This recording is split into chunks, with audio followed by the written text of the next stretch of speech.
नतं कम्म कतं साधु यं कतवारुतपते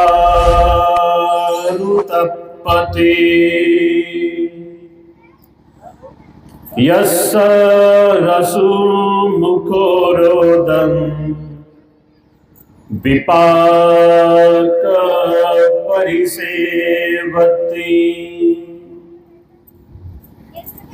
ते कर्म करणे चांगले नव्हे की जे कर्म करून पश्चाताप होतो आणि त्याचा परिणाम रडत रडत अश्रू गाळीत बसावे लागते। असा मानवी मनाच्या संदर्भामध्ये मानवी मनाला समजून घेण्यासाठी ज्या महापुरुषाने हा उपदेश दिला ते तथागत सम्यक संबुद्ध। तथागतांनी समग्र मानव जातीच्या कल्याणासाठी, हितासाठी, सुखासाठी 2600 वर्षापूर्वी जो महान असा सद्धम्म जनमानसाला शिकवला की ज्या सद्धम्माच्या आचरणाद्वारे सर्व प्राणी मात्र हे दुःखातून दुःखमुक्त होतात, तो संपूर्ण मानव जातीला दुःखमुक्त बनवणारा तथागत उपदेशित पवित्र सन्मार्ग बौद्ध धम्म। सुगताच्या या सत्य वचनाचा प्रचार आणि प्रसार करण्यासाठी आपलं सर्वस्व पणाला लावून तथागताचं काशाय वस्त्र अंगावरती घेऊन मरेपर्यंत तथागताच्या सद्धम्माचा प्रचार आणि प्रसाराच्या कार्यामध्ये स्वतःला समर्पित करणारा संपूर्ण पूजनीय पुण्य क्षत्र असलेला तथागत निर्मित पवित्र भिक्खू संघ। बुद्ध, धम्म आणि संघ हे तीनही रत्न ज्या महान विश्वरत्नामुळे तुम्हाला आम्हाला मिळाले ते विश्वरत्न बोधिसत्व डॉक्टर बाबासाहेब आंबेडकर। आजच्या या भगवान बुद्ध आणि त्यांचा धम्म या ग्रंथाच्या वाचन पूर्ततेचा समारोपीय कार्यक्रम आपण या ठिकाणी आयोजित केलेला आहे। आज आडगाव जेहूर तालुका कन्नड या ठिकाणी आपण सर्वजण उपस्थित आहोत।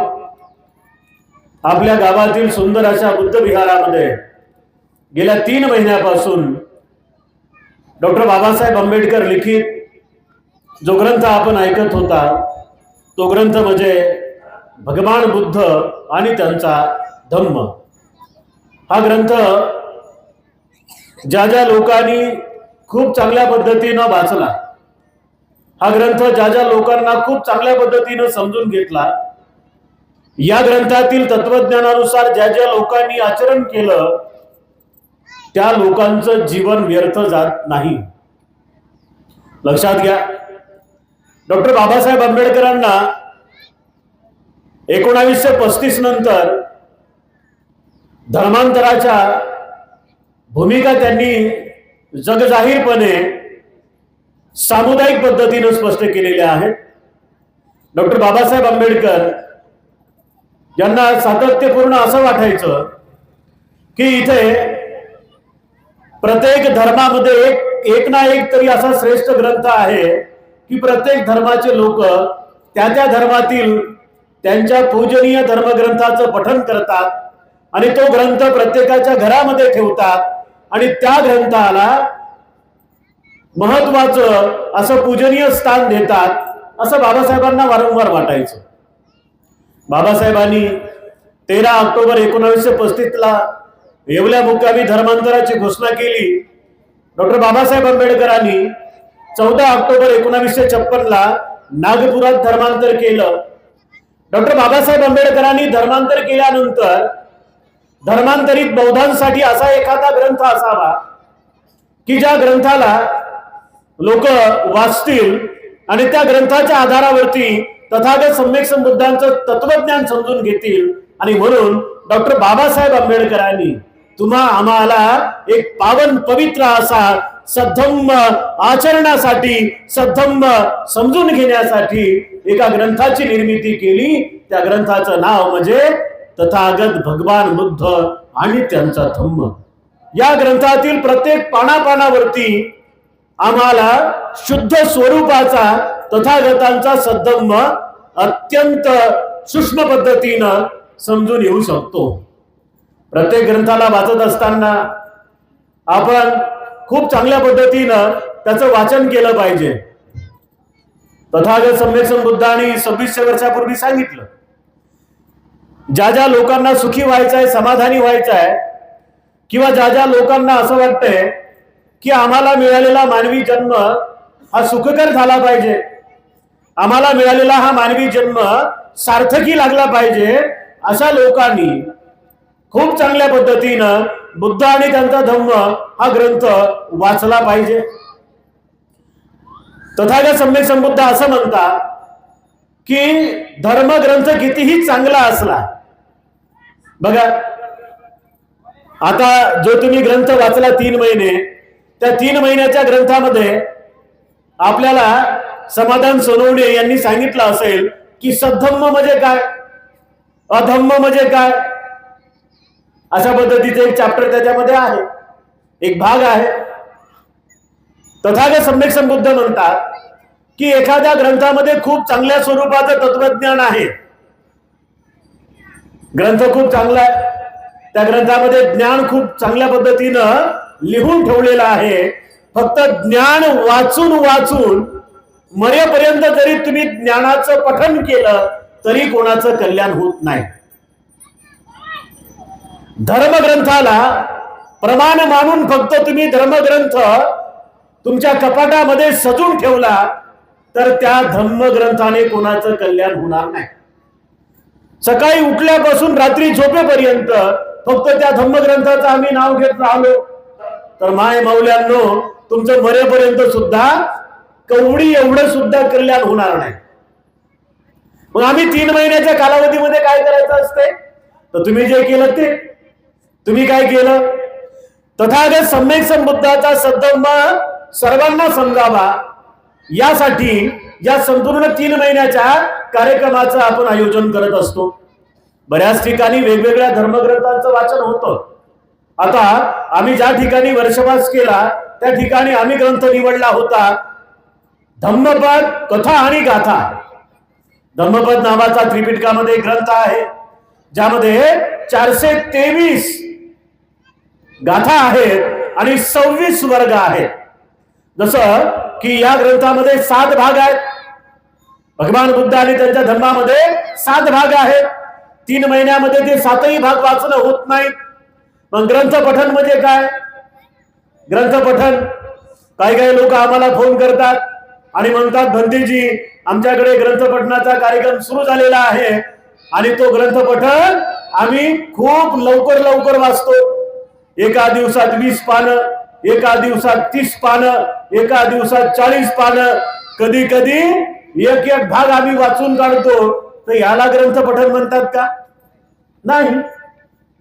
याला ग्रंथ वाचन म्हणतात का? नाही.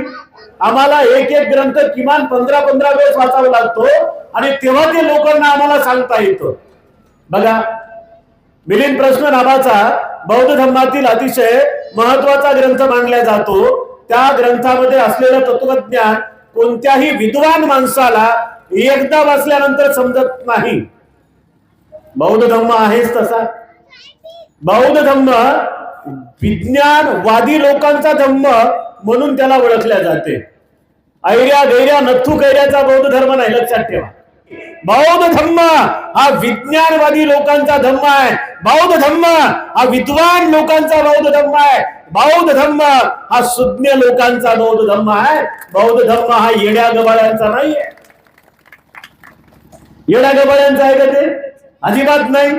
या बसा, पटलं तोपर्यंत बसा, नाहीतर उठान घरी जाऊन झोपा, असं आहे का? नाही. माय माऊल्यांनो, आपण सगळ्यांनी हे बारकाईने लक्षात ठेवलं पाहिजे. तथागत सम्यक संबुद्धाच्या सद्धम्माचं श्रवण करणाऱ्या व्यक्तीनं हे लक्षात ठेवलं पाहिजे. वर्षावासामध्ये 3 महिने बुद्ध आणि त्यांचा धम्म ग्रंथ ऐकणाऱ्यांनी हे लक्षात ठेवलं पाहिजे. वर्षावासामध्ये भगवान बुद्ध आणि त्यांचा धम्म ग्रंथ हे शिकवणाऱ्या लोकांनी सुद्धा हे लक्षात ठेवलं पाहिजे. पूर्ण ग्रंथ नाही वाचता आला तरी चालेल. आता एक ग्रंथ 450 पानांचा 3 महिन्यात होईल का? नाही होणार. त्याच्यात आमच्या सुट्ट्या पडतात, कधी आमचे कामं निघतात, कधी पाऊस पाणी येते, कधी लाईट जाते, कधी माईक बंद पडते, कधी भोंग्या बंद पडते, आणि कधी आणखी अडचणी येतात. कधी कोणाचं लग्न येते, कधी कोणी मरते, कधी कधी आपल्याला दुसऱ्या ठिकाणी कार्यक्रमाला जावं लागते. मग हे व्यत्यय येतात, आहे का नाही? म्हणजे वर्षावासाच्या 3 महिन्यामध्ये संपूर्ण ग्रंथ वाचण्यापेक्षा, फक्त वाचून सोडण्यापेक्षा, काही काही लोक पटापट पटापट पटापट त्या ग्रंथाचे पानं वाचतात आणि कवडीभर पण त्यांच्या लक्षात येत नाही, नगभर पण त्यांना समजत नाही, तर त्याला वर्षावास म्हणू नये. वर्षावास तुमच्या आमच्यासाठी कशासाठी बुद्धाने दिला? तो वर्षावासाचं एक महत्वाचं कारण आहे. तथागत सम्यक बुद्धांनी हा वर्षावास का आम्हाला दिला? जैन धर्मामध्ये चातुर्मास असतो. जैन धर्मी 4 महिन्याचा त्यांचा चातुर्मास असतो आणि 3 महिन्यांचा आमचा वर्षावास असतो. 3 महिने हे तुम्हाला आम्हाला खूप चांगल्या पद्धतीनं बौद्ध धर्माची शिकवण जतन करण्यासाठी दिलेले पवित्र 3 महिने आहेत. महिन्यातल्या 30, 28, 29, 31 दिवसामध्ये येणाऱ्या ज्या काही 4 महत्वाच्या दिवशी आम्हाला खूप चांगल्या पद्धतीनं धम्माचं आचरण करावं लागतं. महिन्यामध्ये येणारी प्रत्येक पौर्णिमा, 2 अष्टम्या आणि 1 अमावस्या, या 4 दिवशी उपासक उपासिकांनी अष्टशिलाचं पालन करावं. आपल्या बुद्ध विहारामध्ये येऊन 3 महिन्यामध्ये खूप चांगल्या पद्धतीनं धम्माचं ज्ञान मिळवण्यासाठी खूप चांगल्या पद्धतीनं धम्म ऐकावा. बौद्ध धर्माची ही महान अशी विचार पद्धती आहे की ज्यांना ऐकता येत नाही त्यांनी काय करायचं? त्यांनी वाचायचं, है ना? तर काही काही लोकांना असं वाटते की हाच माणूस दरवर्षी ग्रंथ वाचते, दुसऱ्या माणसाने वाचावं. आता दुसऱ्याला वेळ नाही तर मग काय करावं? कार्यक्रम काय बंद पाडावं का? नाही, जसं चालू आहे तसं चालू द्यायचंय, पण जास्तीत जास्त समजलं पाहिजे या उद्देशानं आपण खूप चांगल्या पद्धतीनं काम करायचं असते. खूप चांगल्या पद्धतीनं आपल्याला ते समजलं पाहिजे का सद्धम्म कशासाठी आहे? तथागत सम्यक बुद्धांनी शिकवलेलं तत्वज्ञान हे कशासाठी आहे? फक्त पुस्तकामध्ये बंद करून ठेवण्यासाठी आहे का? ग्रंथ कितीही चांगला असला आणि तो ग्रंथ जर जनमानसांच्या मनापर्यंत गेला नाही तर त्या ग्रंथाची किंमत शून्य आहे, शून्य. आणि म्हणून उपासकांनी उपासिकांनो, आम्ही सुद्धा खूप चांगल्या पद्धतीनं वेळ मिळेल तेव्हा सद्धम्माचं श्रवण केलं पाहिजे. धम्माचं श्रवण करून धम्माला समजून घेतलं पाहिजे आणि तो धम्म आमच्या जीवनामध्ये आणण्याचा आम्ही वारंवार प्रयत्न केला पाहिजे. तेव्हा तुमचं आमचं कल्याण होईल, अन्यथा कल्याण होणार नाही. बरेच आमचे लोक आहेत बौद्ध उपासक उपासिका की बिचाऱ्यांना थोडा थोडा सद्धम्म समजतो आणि थोड्या थोड्या सद्धम्माला समजून घेऊन ते जीवन जगू लागलेत. तर ते लोक सुखी होतील, ते लोक समाधानी होतील. वेळ देणार तेव्हा परिस्थिती सुधरेल, अन्यथा परिस्थिती सुधारणार नाही. बऱ्याच ठिकाणी आम्ही जातो आणि बऱ्याच ठिकाणी आम्ही गेल्यानंतर आमच्या लोकांसोबत आम्ही चर्चा करतो. लोकांच्या चर्चेच्या माध्यमातून 100% आमच्या लक्षात येतं की आमची प्रगती का झाली. हा विचार केला पाहिजे बौद्धांनी किंवा बौद्ध इतर समाजाने सुद्धा विचार केला पाहिजे की या लोकांची प्रगती का झाली. गाव कुसाबाहेरचा आमचा समाज होता ना, आमच्या गळ्यात मडके होते ना, आमच्या कमरेला झाडू होता ना. अरे बुद्धाचं कासाय वस्त्र सोडा, पण लंगोटी मिळत नव्हती आम्हाला, लंगोटी. गावातला शावकर आमच्या मागच्या पिढ्यांना काय करायचा? नवीन जर कपडे कोणी आणले, मायमाऊलीने एखादी लुगडी आणली, एखाद्या उपासकाने जर कपडे आणले, तर तो सावकार पहिले कपडे चिखलामध्ये मळवायचा आणि मग त्याच्यावर फेकून मारायचा आणि म्हणायचा की महारड्या आता तू हे कपडे घाल. ही परिस्थिती होती ना तुमची आमची, होती का नाही मायमाऊल्यांनो? त्या पुण्यामध्ये तुमच्या आमच्या गळ्यामध्ये मडके होते ना. महाराची थुकी मडक्यात गेली पाहिजे. महार पायानं चालत असताना रस्त्यावरती त्याच्या पावलाचे ठसे नाही पडले पाहिजे म्हणून कमरेला झाडू होता. आता अशा परिस्थितीतला समाज जर आता स्वाभिमानानं जगत आहे, याचं कारण काय? कलेक्टर कमिशनर आहेत समाजामध्ये जास्तीत जास्त, याचं कारण काय? लोढर गावाचा हा कार्यकर्ता आता तुमच्या समोर आला, तो इन्कम टॅक्स अधिकारी झालेला आहे, होईल आज ना उद्या. त्याच्या भाषणामध्ये त्यानं सांगितलं की माझं परिवर्तन का झालं? बुद्धाचं चिवर माझ्या अंगावरती फक्त 10 दिवस आलं. बुद्धाच्या चिवरामुळे माझ्या मनाचा विकास झाला आणि म्हणून मी अधिकारी झालो. बघा, बुद्ध धर्मामध्ये हा पावर आहे. बुद्ध धर्मामध्ये हा पावर आहे. तुमची आमचा विकास का झाला? 56च्या अगोदरची परिस्थिती बघा आणि 2023 ची आमची परिस्थिती बघा, तुम्हाला पटकन समजेल की तुमचा आमचा विकास का झाला. तुमचा आमचा विकास फक्त आरक्षणामुळे झाला नाही बांधवांनो, आरक्षणामुळे झाला नाही. एससी मध्ये फक्त बौद्धच आहेत का? नाही. काही काही लोक म्हणतात की यांना आरक्षण भेटलं आणि म्हणून यांचा विकास झाला. फक्त आरक्षण हा आमच्या विकासाचा मुद्दा नाही आहे. यासोबत आम्ही दुसरा विचार केला पाहिजे. आरक्षणापेक्षाही महत्वाचा मुद्दा आहे की तुमच्या आमच्या पूर्वजांनी, डॉक्टर बाबासाहेब आंबेडकरांनी त्यांना सांगितलं होतं 14 ऑक्टोबर 1956 मध्ये, ज्या ज्या लोकांना बुद्धीचा विकास करायचा आहे, ज्या ज्या लोकांना समाजाचा विकास करायचा आहे, ज्या ज्या लोकांना नरकातून बाहेर यायचं आहे, त्या त्या लोकांनी माझ्या सोबत या. कुठे या? नागपूरला या.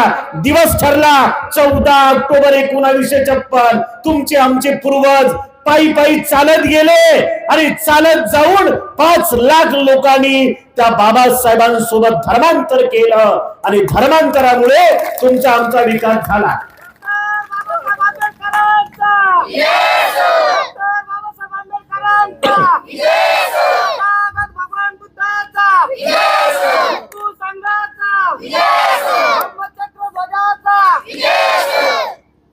धर्मांतरामुळे तुमचा आमचा विकास झाला, लक्षात घ्या. आरक्षणामुळे आमचा विकास झाला नाही. धर्मांतर केलं, धर्मांतरामुळे बुद्ध समजला, बुद्ध समजल्यामुळे बुद्ध घरात आला, घरातला बुद्ध डोक्यात गेला, डोक्यातल्या बुद्धाने तुम्हाला शांत बसू दिलं नाही. तुम्ही शांत न बसल्यामुळे तुम्ही लायब्ररीत गेले, तुम्ही विहारात गेले. बघा, तुम्ही आमच्या जिकडे जिकडे आमचे बुद्ध विहार आहेत त्या बुद्ध विहाराच्या बाजूला आमचे लोक लायब्ररी बनवतात. का बरं लायब्ररी बनवतात? ग्रंथालय बनवतात. त्याचं कारणच ते आहे की बुद्ध धर्म वाचायचा असेल तर ग्रंथालयात या आणि तुम्हाला स्वतःला वाचायचं असेल तर ग्रंथालयातली पुस्तकं वाचा. ज्यामुळे तुमचा आमचा विकास झाला. आणि म्हणून आणखी हा विकास उत्तरोत्तर वाढवण्यासाठी आम्हाला खूप चांगल्या पद्धतीनं सद्धम्म समजून घ्यावं लागेल. 3 महिनेच सद्धम्म समजून घ्यायचं नाहीये, तर 3 महिने जेवढे तुम्ही ऐकलेलं आहे खूप चांगल्या पद्धतीनं त्याच्यावरती तुम्ही विचार केला पाहिजे. तुम्ही वारंवार त्याच्यावरती चर्चा केल्या पाहिजे. चर्चा अंती तुमच्या प्रश्नांची उत्तर तुम्हाला मिळाली पाहिजे. बौद्ध धर्म हे शिकवतो. बौद्ध धर्म काय शिकवतो? बौद्ध धर्म अंधारातून प्रकाशाकडे जाण्यासाठी सांगतो. बौद्ध धर्म गड्ड्यामध्ये पडलेल्या लोकांना बाहेर काढतो. अंधश्रद्धेचा गड्डा, कर्मकांडाचा गड्डा, बुवा भाजीचा गड्डा, या साऱ्या गड्ड्यातून सद्धर्म लोकांना बाहेर काढतो. आणि फक्त तो बौद्धांनाच काढत नाही, उपासक आणि उपासिकांना. तथागताचा सद्धर्म ज्या ज्या लोकांना समजला ते लोक खूप चांगल्या पद्धतीने जीवन जगू लागलेले आहेत. महाराष्ट्रामध्ये विचार तुम्ही केला महाराष्ट्राचा, तर अनेक असे कुटुंब आहेत की ज्या कुटुंबांनी आपापल्या पूर्वी आश्रमीचा धर्म त्यागून त्यांनी सद्धर्मामध्ये आलेले आहेत आणि खूप चांगल्या पद्धतीने जीवन जगत आहेत. ज्या ज्या लोकांना ज्ञान पडतं, ज्या ज्या लोकांना हे समजतं की तथागताचा सद्धम्म आम्हाला काय शिकवतो, तथागताचा सद्धम्म आम्हाला 3 गोष्टी शिकवतो. तुम्ही 3 महिने भगवान बुद्ध आणि त्यांचा धम्मग्रंथ या ग्रंथाचं वाचन केलं ना. हा ग्रंथ कुणी लिहिला? डॉक्टर बाबासाहेब आंबेडकरांनी लिहिला. हा ग्रंथ कधी प्रकाशित झाला? बाबासाहेबांच्या मृत्यूनंतर, बाबासाहेबांच्या प्रयाणानंतर या ग्रंथाला प्रकाशित करण्यात आलं. मग हा ग्रंथ तुमच्या आमच्यासाठी बौद्धांचा बायबल म्हणून त्या ग्रंथाकडे आम्ही पाहिलं पाहिजे.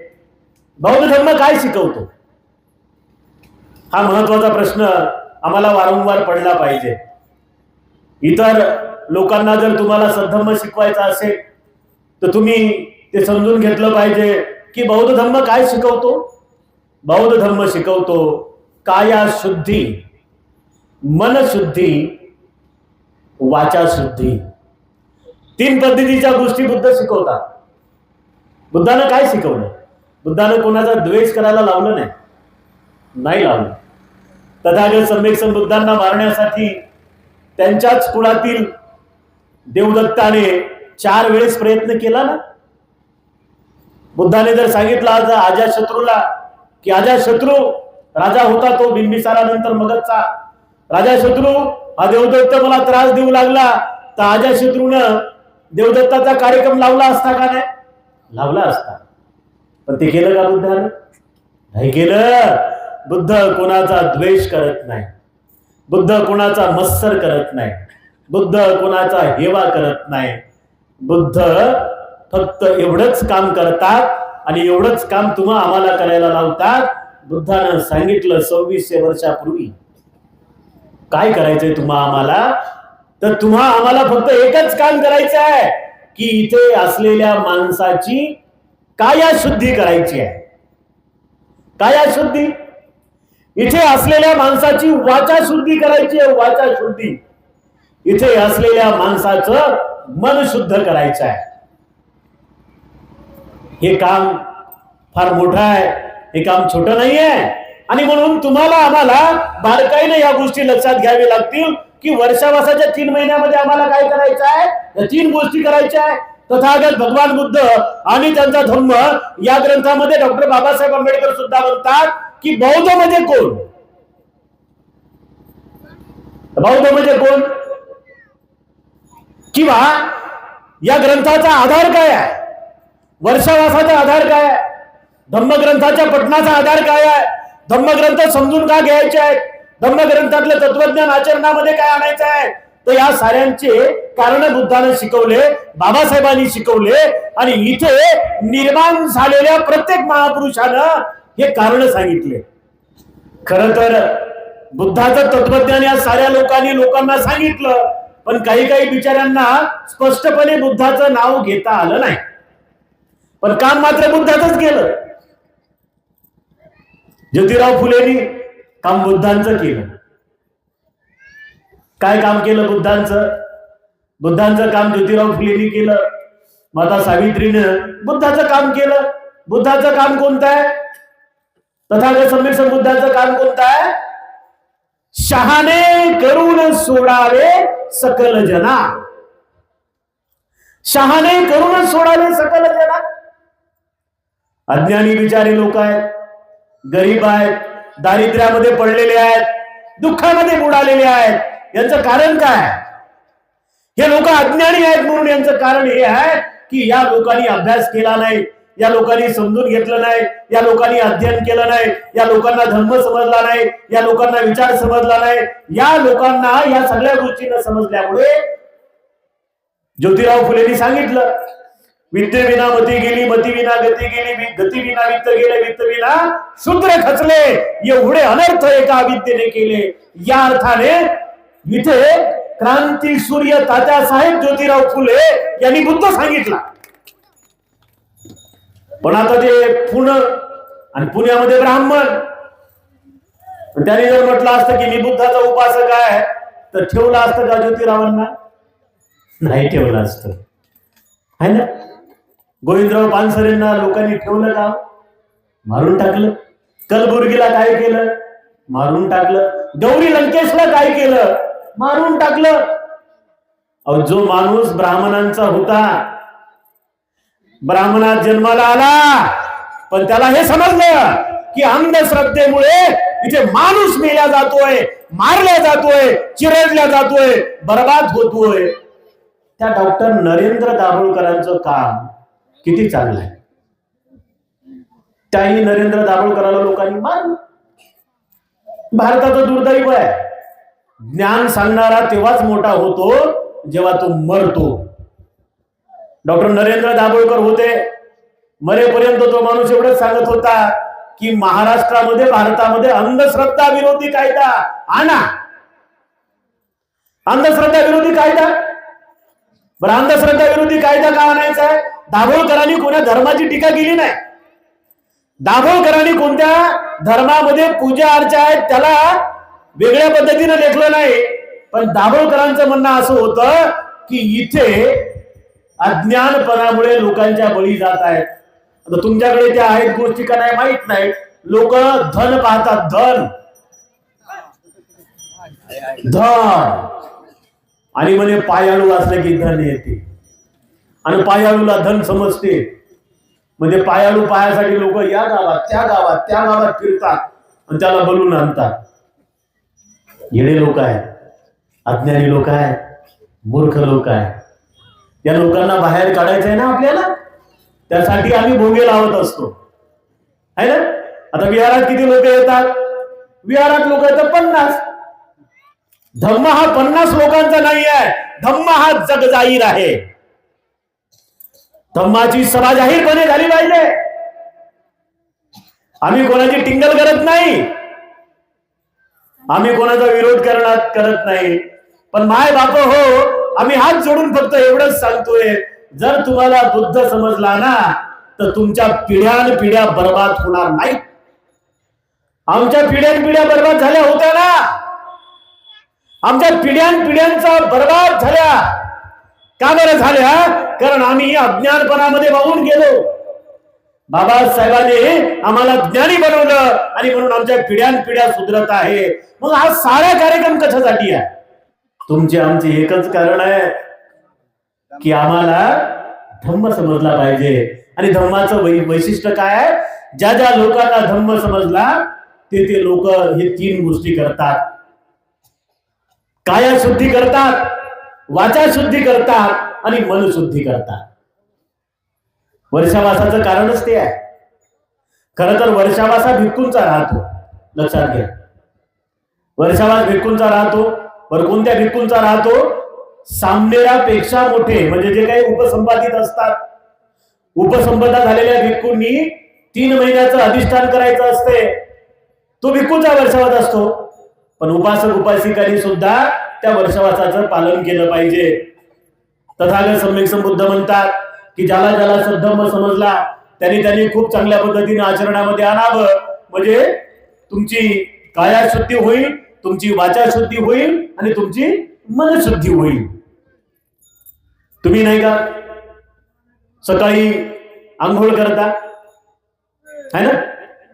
आंघोळ केल्यानंतर काय होते? वरवरची काया शुद्धी होते.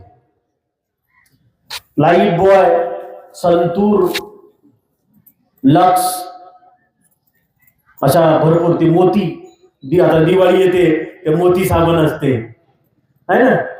सवेरा हुआ है मोती से स्नान करो, वटकीटक साबण. काही फरक पडत नाही. तर हे सारं काय आहे? हे वरवरच्या काया शुद्धीसाठी चाललेलं आहे. आंघोळ करणं, नदीमध्ये जाऊन काही साधू संन्यासी आंघोळ करतात, है ना. तर ते काय? वरवरची शुद्धी आहे. बुद्धाने काय शिकवलं? आंतरिक काया शुद्धी, आंतरिक मनशुद्धी, आंतरिक वाणी शुद्धी. या 3 गोष्टी ज्या ज्या उपासक उपासिकांना करायच्या आहेत किंवा ज्या ज्या सज्जन ग्रस्ताला करायच्या आहेत त्यांनी खूप चांगल्या पद्धतीनं हे समजून घ्यावं. आणि ह्या 3 शुद्ध्या का करायच्या आहेत? याचं कारण काय?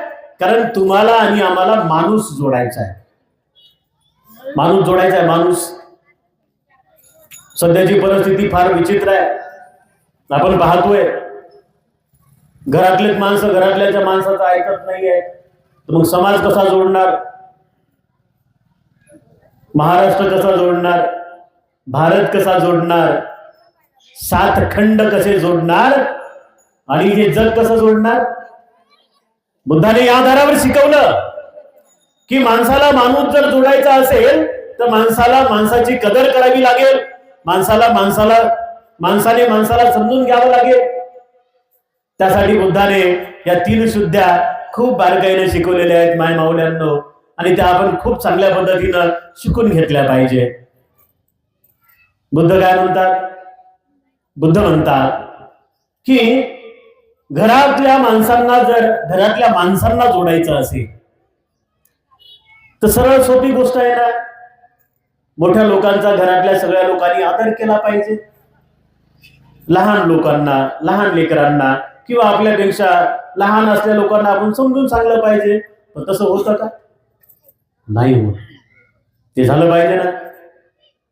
गावातल्या चांगल्या लोकांना सन्मान दिला गेला पाहिजे, है ना.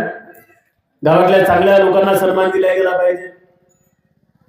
आता कुठल्याही कार्यक्रमात गावामध्ये जे 24 तास पिलेलं असते त्याला म्हणतात का लोक, या दादा, या महापुरुषाला हार घालत कार्यक्रमाचं उद्घाटन करा, असं म्हणतात का? बरं ते आलं तर कसं येईल? झुलत झुलत येईल आणि कुणाच्या गळ्यात हार टाकल, है ना. अशा माणसाला सन्मान देतात का गावात लोक? घरातही त्याला सन्मान भेटत नाही, गावातही त्याला सन्मान भेटत नाही. मग त्याची काया शुद्धी झाली का? त्याची मन शुद्धी झाली का? त्याची वाणी शुद्धी झाली का? बेवड पिणार चांगलं बोलते का? हो, नाही बोल. त्याची भाषा फक्त कुत्र्याला समजते. बेवड्याची भाषा फक्त कुत्र्याला समजते. बायको म्हणते काय बोलते काय नाही माहित नाही. घरचे लोक उभून जातात. खूप चांगलं राहावं लागतं काया शुद्धीसाठी, वाचा शुद्धीसाठी आणि मनाच्या शुद्धीसाठी. या 3ही शुद्ध्या बुद्धाने यासाठी सांगितल्या की आम्हाला माणसं जोडता आले पाहिजे. हो, ज्याला ज्याला माणूस समजला, ज्याने ज्याने माणूस जोडला, ते सारे लोक खुश झाले, आनंदी झाले आणि आपल्या जीवनामध्ये त्यांनी आपल्या जीवनाला सार्थकी लावलं. काय झालं बघा. एकदा एक वडील काम करत होते.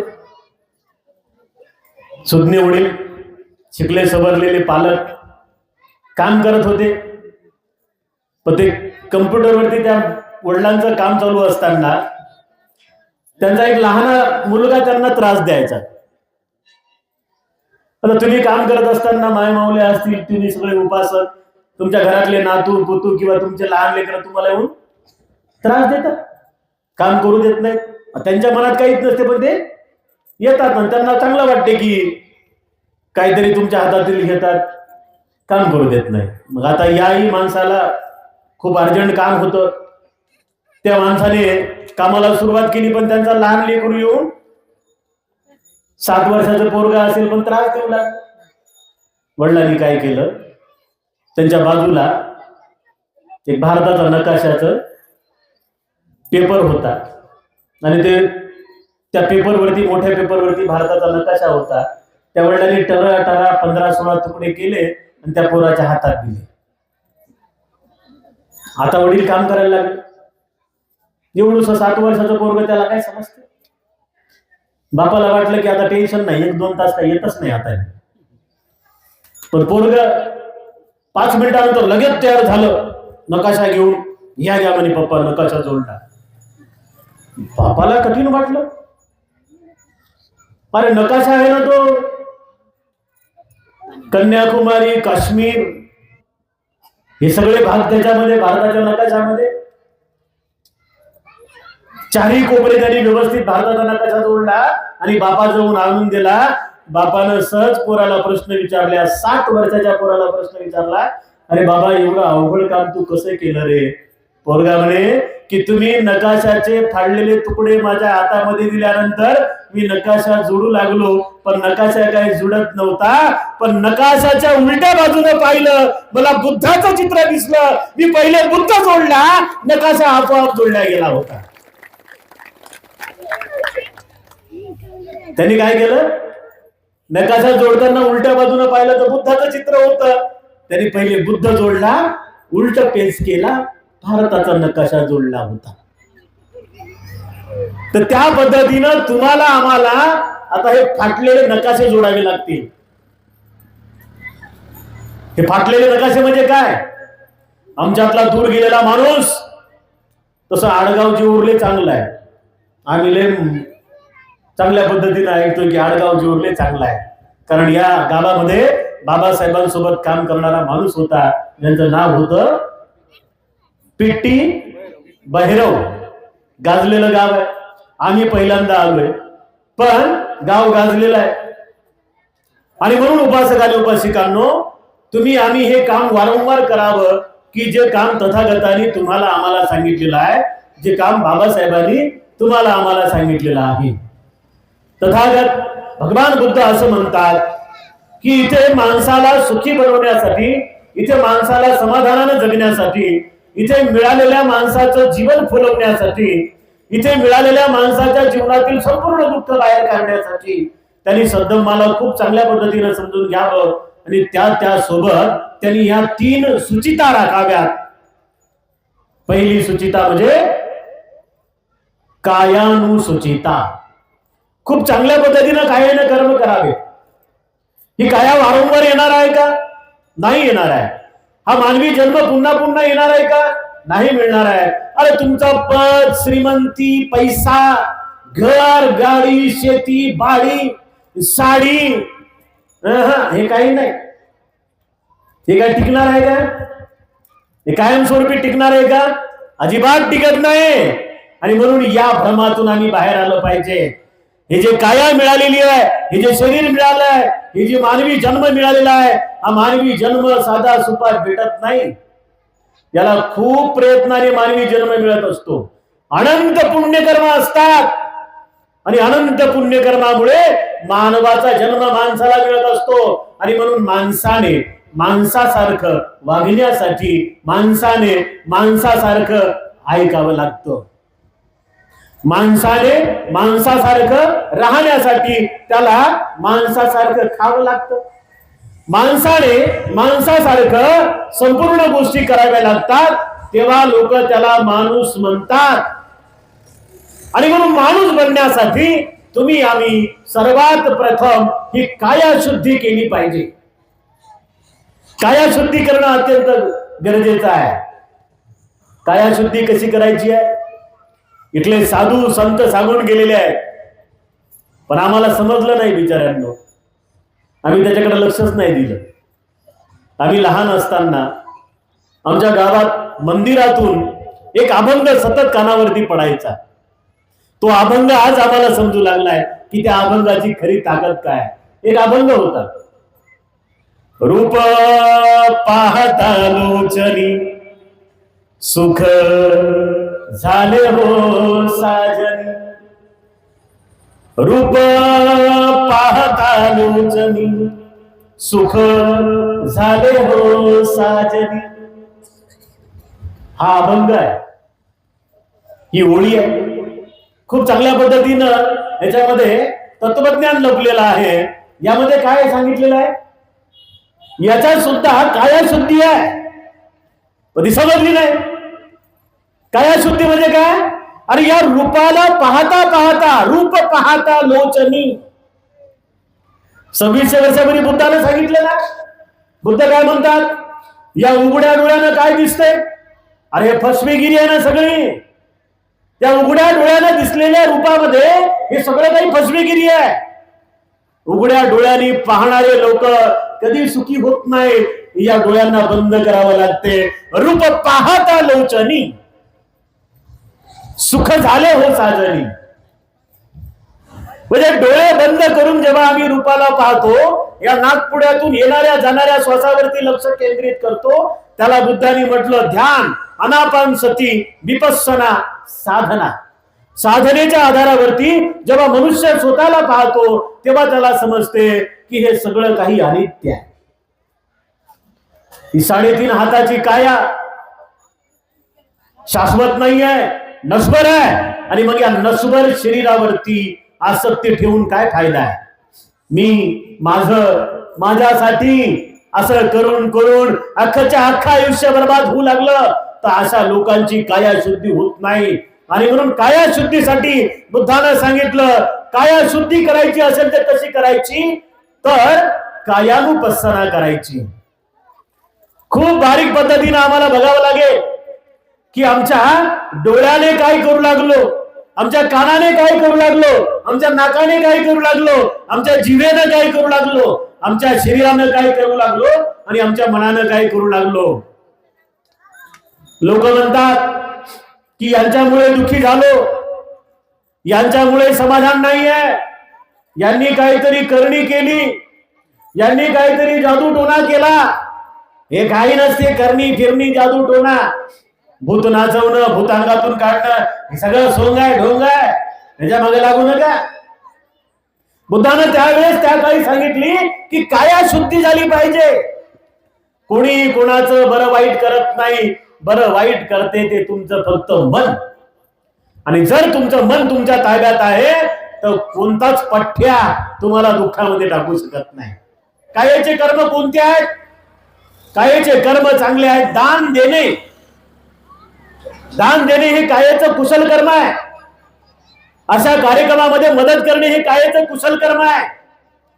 समाजाच्या उत्कर्षासाठी चाललेल्या कार्यामध्ये सहभाग नोंदवणे हे कायेचं कुशल कर्म आहे. जे लोक धर्मासाठी वेळ देतात, जास्तीत जास्त वेळ देतात, त्या लोकांची काया शुद्धी होत असते.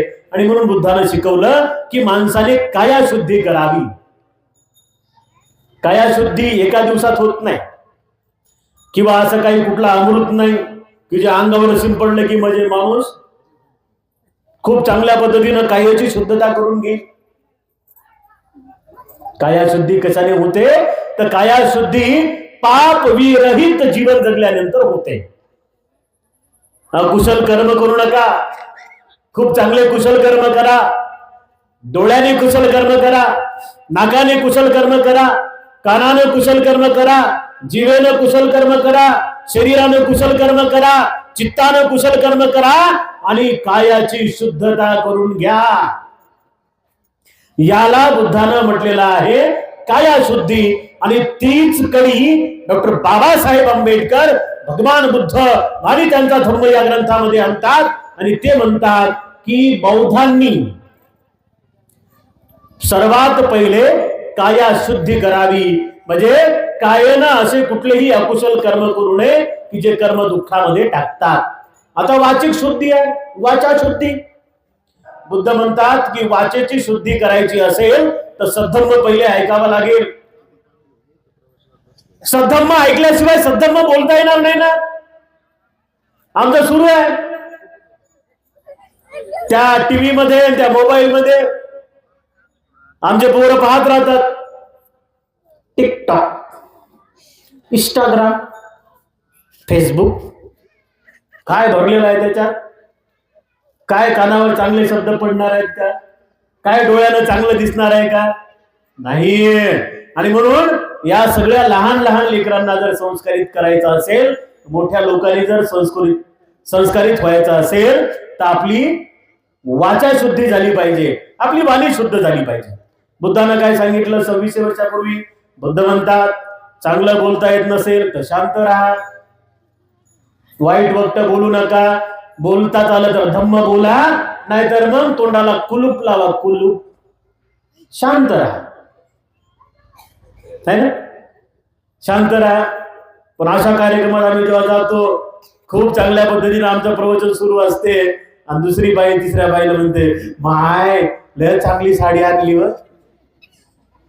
आणि कुठून आणली माय? कानातले कधी घेतले माय? नाकात बेसर नवीन घेतली वाटते, नवऱ्याचा पगार झाला वाटते, 2 मणी वाढले पोतातले. अरे ही काय वाचा शुद्धी आहे का? नाही ना. धर्म कार्यामध्ये डिस्टर्ब होऊ नये यासाठी आपला एकही वाईट शब्द गेला नाही पाहिजे. बिलकुल नाही. म्हणून आम्ही सांगतो हे पापकर्म आहे. धम्म प्रवचनामध्ये डिस्टर्ब करणे, व्यत्यय आणणे हे पापकर्म आहेत. आणि म्हणून आम्ही करुणेच्या भावनेनं सांगत असतो आमच्या लोकांना की ज्याला जायचं ते जा, ज्याला बसायचं ते बसा. आता ज्यांना चांगलं जीवन जगायचं ते बसतील आणि जे जातील ते जातील. आणि म्हणून उपासक उपासिकांनो, आम्ही वाचा शुद्धीकडे लक्ष दिलं पाहिजे. वाणीने खूप चांगले काम होतात. चांगलं बोलण्याने न होणारं काम होते आणि वाईट बोलण्याने होणारं काम पण होत नाही. लहान लेकरं, तुमचे लहान लहान लेकरं असतात, त्यांना कधी तुम्ही म्हणा सोन्या बाबू पिंट्या पाणी दे बरं, पोरगं पटकन आणून देते. त्याला एखादी शिवी देऊन म्हणा बरं, ते म्हणते हा तुझ्या हाताने घेऊन पी मथाऱ्या, मी नाही देत म्हणते. त्यालाही सुद्धा माहित आहे. पण या माणसांना माहित नसते, माय माऊल्यांनो, जीवनाला सुखी करायचं असेल तर वाणीवरती संयम असला पाहिजे. वाणीवरती संयम असणे म्हणजे काय? वाचा शुद्धी म्हणजे काय? तर बुद्धानं सांगितलं व्यर्थ बडबड टाळा. फुकटची एनर्जी वाया का घालता? काही काही लोकांना अशी सवय असते, काही घेणं ना देणं, नुसतंच बोंबलत बसतात दिवसभर, नुसतंच मीटर जातात. मग बिल येते. बिल कोणतं येते? बिल येते पाप कर्माचं. बिल येते अकुशल कर्माचं. अकुशल कर्माचं जर बिल ज्यांना भरायचं नाहीये त्यांनी खूप चांगल्या पद्धतीनं हे वाचेचं मीटर खर्च केलं पाहिजे. चांगलं बोललं पाहिजे, खूप चांगलं बोला. गरज नसताना व्यर्थ बडबड करू नका. एकमेकाची चाहळी चुगली करू नका. निंदा नालस्ती करू नका. एकमेकाचा अपमान होईल असं अजिबात बोलू नका. ही वाणी दुसऱ्याला दुःख देण्यासाठी दिलेली आहे का? निसर्गाने नाही. या वाणीने माणसं जोडता येतात. एक शब्द तुमचा खर्च झाला ना, तर एकदा तुमच्यापासून तुटलेला माणूस पुन्हा तुम्हाला जोडल्या जात नाही. आम्ही बऱ्याच लोकांना म्हणतो का हो, तुमचं आणि त्यांचं घर जवळ जवळ आहे, पण तुमच्या परित्राण पाठाला प्रवचनाला ती येत नाहीत आणि त्यांच्या परित्राण पाठाला प्रवचनाला तुम्ही जात नाहीत. कारण काय? त्यांचं आमचं जमत नाही. तिनं 20 वर्षापूर्वी माझ्या पुरीच्या लग्नात माझा अपमान केला होता. त्यानं 20 वर्षापूर्वी माझ्या पोराच्या लग्नात माझा अपमान केला होता. अरे तो विसरला ना. 20 वर्षाची गोष्ट झाली, विसरला तो. आणि तूच 20 वर्षापासून मनात ठेवलं ना. या बाहेर या, यातून बाहेर या. सुखाने जगायचं असेल, आनंदाने जगायचं असेल, या मानवी शरीराला पुण्यमय बनवायचं असेल तर धम्म समजून घ्या. वाचा शुद्धता करा. वाचेवरती संयम ठेवा. वाणी खूप चांगली राहू द्या. सन्मान करा. एकमेकांसाठी गोड गोड बोला की काय होतं आहे ना. पण वाईटांसाठी गोड बोलू नका. वाईटाला वाईटच म्हणा, चांगल्याला चांगल्याच म्हणा.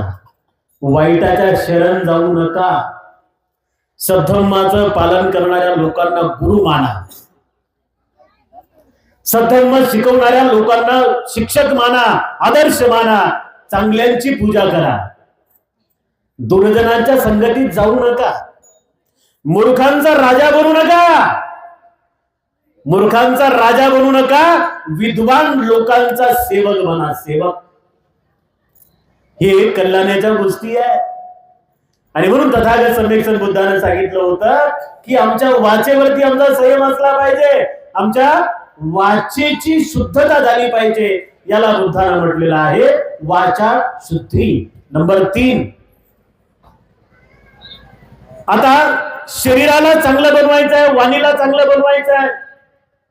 मग 5 इंद्रियाचा राजा मन आहे.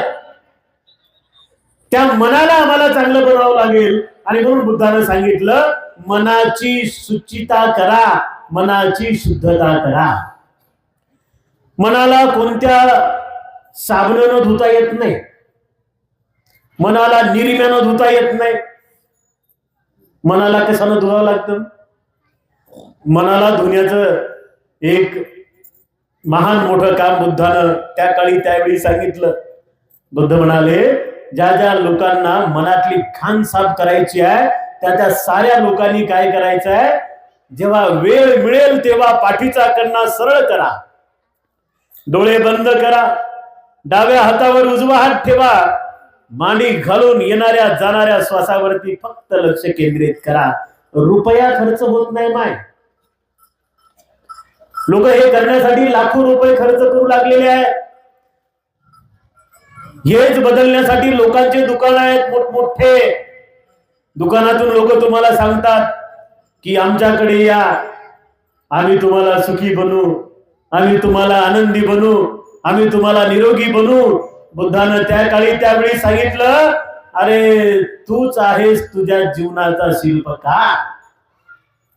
बाकी कोणी तुला सुखी करू शकत नाही आणि बाकी कोणी तुला दुःखी करू शकत नाही. पण ह्या तीन गोष्टी ज्या लोकांकडे आहेत, ज्यांनी मनाची शुद्धता केली, ज्यांनी कायेची शुद्धता केली, ज्यांनी वाचेची शुद्धता केली, तो माणूस जगामध्ये खूप पुढे आणि पुढे निघून जात असतो. आणि म्हणून माय माऊल्यांनो, उपासकांनो, आमच्या जीवनाला परिपूर्णता प्राप्त करून घेण्यासाठी, आम्हाला मिळालेल्या या मानवी जन्माचं सार्थक होण्यासाठी आम्ही ह्या गोष्टी वारंवार करण्याचा प्रयत्न केला पाहिजे आणि खूप चांगल्या पद्धतीनं सद्धम्माचं जीवन जगून आमच्या जीवनाचं कल्याण साधण्याचा आम्ही प्रयत्न केला पाहिजे. या वर्षाभासामध्ये जे काही छोट्या मोठ्या चुका झाल्या असतील तर त्या विसरून जा. येणाऱ्या वर्षाभासामध्ये पुन्हा संकल्प करा की आम्ही जास्तीत जास्त मदत करण्याचा प्रयत्न करू, आम्ही जास्तीत जास्त बुद्धविहारात येण्याचा प्रयत्न करू, आम्ही जास्तीत जास्त चांगल्या पद्धतीने सद्धम्म ऐकण्याचा प्रयत्न करू, आम्ही वर्षावासातील कार्यक्रमामध्ये सामुदायिक पद्धतीनं दान देण्याचा प्रयत्न करू. तुम्ही भोजन दान दिलं ना, आहे ना, सर्वांचं दान आहे त्याच्यामध्ये. कोणी तांदूळ दिले असेल, कोणी गहू दिला असेल, कोणी तेल दिलं असेल, कोणी काय काय दिलं असेल. हे सामुदायिक पद्धतीनं झालेलं कर्म आहे. आणि बुद्धानं शिकवलं की सामुदायिक पद्धतीनं पुण्यकर्म करणारा समाज, लक्षात घ्या, सामुदायिक पद्धतीनं पुण्यकर्म करणारा समाज, सामुदायिक पद्धतीनं दान देणारा समाज, त्या समाजाच्या हातात कधीच भिकेची कटोरी येत नाही. दान देणारे लोक कधी भीक मागताना तुम्ही पाहिले नसतील. म्हणून उपासक आणि उपासिकांनो, सातत्याने धम्माला वाढवण्यासाठी, धम्माचं जतन करण्यासाठी, धम्माचं संवर्धन करण्यासाठी, धम्माच्या ज्ञानाने तुम्ही आम्ही सुखी होण्यासाठी वारंवार नित्य नियमानं हे आमचे कर्म चालू असले पाहिजे. असं म्हणू नका वर्षावा संपला की संपलं, काही संपत नाही. वर्षावास संपला म्हणजे संपत नाही, तर वर्षावास संपला म्हणजे सुरुवात झाली. कोणती सुरुवात झाली? 3 महिने जे ऐकलं, भोग्यातून घरी बसल्या बसल्या जे ऐकलं, विहारात येऊन जे ऐकलं, स्वयंपाक करता करता जे ऐकलं, धुणं धुता धुता जे ऐकलं, ते सारं आता स्मरणामध्ये ठेवायचं आहे. आणि बुद्धानं जे सांगितलं ते आता वर्षभरापर्यंत पालन करायचं आहे. ऐकून कोणाचं कल्याण होत नाही ना, समजावून घ्यावं लागतं, आचरणामध्ये आणावं लागतं, तेव्हाच माणसं सुखी होतात. आणि म्हणून हा सुखी होण्याचा खजिना आहे. सद्धम्म तुम्हाला आम्हाला सुखी बनवतो, आनंददायी बनवतो. हे महान असं आपल्या आडगाव जीवन उपासक उपासिकांच्या वतीनं हे महान मोठं कर्म झालेलं आहे. सम्यक बुद्ध विहार, आडगाव, जेऊर, आम्रपाली महिला मंडळ, उपासक उपासिका आपल्या सर्वांच्या वतीनं हा सुंदर असा कार्यक्रम आपण या ठिकाणी आयोजित केला होता. तर या सुंदरशा कार्यक्रमामध्ये आपण सर्वांनी सहभाग नोंदवला. खूप चांगल्या पद्धतीनं आपण पुण्यकर्म संपादित केलेले आहेत. ते हे टिकणारे पुण्यकर्म आहेत, तुम्हाला सुखी बनवणारे पुण्यकर्म आहेत. आपल्या सर्वांच्यासाठी आज वर्षाभासातील या महान पावन पवित्र दिवशी तथागत भगवान बुद्ध आणि त्यांचा धम्म या ग्रंथाच्या समारोपीय कार्यक्रमासाठी आपण सर्वजण उपस्थित आहात। या कार्यक्रमाचा समारोप करत असताना आपल्या सर्वांप्रती खूप खूप मंगल मैत्री या ठिकाणी मी व्यक्त करतो। दानं ददन्तु सत्थाय शीलं रक्षन्तु सर्वदा भावनाभिरता हुन्तु गच्छन्तु देवतागता सब्बे बुद्धा बलपत्ता पचकानं च यं बलम् अर्हन्तानं च तेजेन रक्तं बन्दामि सब्बसो अभिवादनशीली सा नित्यं बद्धापचायिनो चत्तारो धम्मा बद्धन्ति आयुवन्नो सुखं भरन्ति।